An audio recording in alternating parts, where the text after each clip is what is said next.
আসসালামু আলাইকুম সবাইকে। আশা করি সবাই ভালো আছেন। আজকের ভিডিও হচ্ছে গিয়ে দুই ব্যক্তির মধ্যে ঝগড়া সৃষ্টি করা অথবা বিচ্ছেদ করা, তো মানে তালাক করানো। তো সেটা কীভাবে করবেন আমি বলে দেবো আজকের ভিডিওতে, তাই প্রথম থেকে শেষ পর্যন্ত দেখুন, তাহলে বুঝতে সুবিধা হবে। আপনার যদি কোনো ব্যক্তিগত কাজ আমার সাহায্য করাইতে চান তাহলে অবশ্যই যোগাযোগ করবে। স্ক্রিনে দেওয়া নাম্বার আছে, নাম্বারে যোগাযোগ করবেন। ইমো, হোয়াটসঅ্যাপ বা সরাসরি কল করতে পারেন, বা যে কোনো পরামর্শের জন্য অবশ্যই যোগাযোগ করতে পারেন। ফ্রিতে পরামর্শ দেওয়া হইব। তাছাড়া নিজেরা কাজটি কীভাবে করবেন সেটা আমি বলে দিই।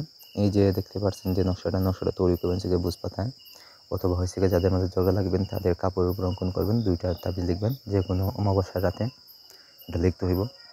তো লিখার পর আপনি করবেন কি, ওই যে তাবিজের নিচে ওই জায়গায় তাদের নাম দেবেন, তারপরে পিতা নাম দেবেন, পিতা যদি না থাকে জীবিত তাদের মাতার নাম দেবেন, দিয়ে আপনি অঙ্কন করবেন বা লিখবেন, ঠিক আছে।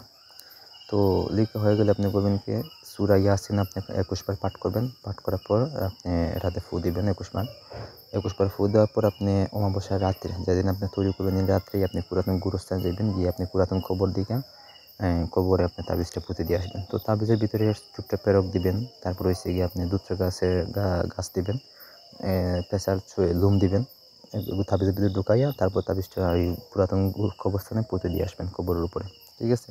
তাহলে দেখবেন যে আপনার যে কাঙ্ক্ষিত ব্যক্তি আছে, যাদের মাঝে বিচ্ছেদ করতে চেয়েছেন, পুরুষ হোক, নারী হোক বা স্বামী স্ত্রী হোক, তাদের ভিতরে 21 দিনের ভিতরে তাদের মাঝে এই বিচ্ছেদ হয়ে যাব। মানে এটা একটু ধীরে সুস্থ হইব, 21 দিনে আস্তে আস্তে হইব আর কি, বিচ্ছেদ হয়ে যাবে, অথবা গ্যারান্টি ফুল এটা। তো কাজটি করার আগে অবশ্যই আপনার শরীরটা বন্ধ রাখবেন, বন্ধ রেখে তারপর কাজে হাত দিবেন, যাতে আপনার কোনো ক্ষয়ক্ষতি না হয়। তাছাড়া সুন্দর মতো করবেন, এখানে নকশাটাও দেওয়া আছে, নকশাটা দিকে লিখতে পারেন, ঠিক আছে। অবশ্যই কাজের ফলাফল আপনি পাইবেন। অবশ্যই এটা লেখা অমাবস্যার রাতে লিখতে হইব, এবং অমাবস্যার রাতেই এটা এই গুরুস্থানে পুঁতে দিতে হইব, এবং যাতে কেউ না দেয় সেভাবে পুঁতে দিবেন, দেখলে সমস্যা আছে, ঠিক আছে। তো আর নামগুলো আপনার সঠিকভাবে ব্যবহার করবেন, মানে যেটা নাম অরিজিনাল আছে এগুলো ব্যবহার করবেন। অনেকের ডাক নাম আছে, ডাক নাম ব্যবহার করবেন না, লিখবেন যে তার যে অরিজিনাল নাম সেই অরিজিনাল নামটা লিখবেন। তো এই হলো তাবিজ। ধন্যবাদ সবাইকে।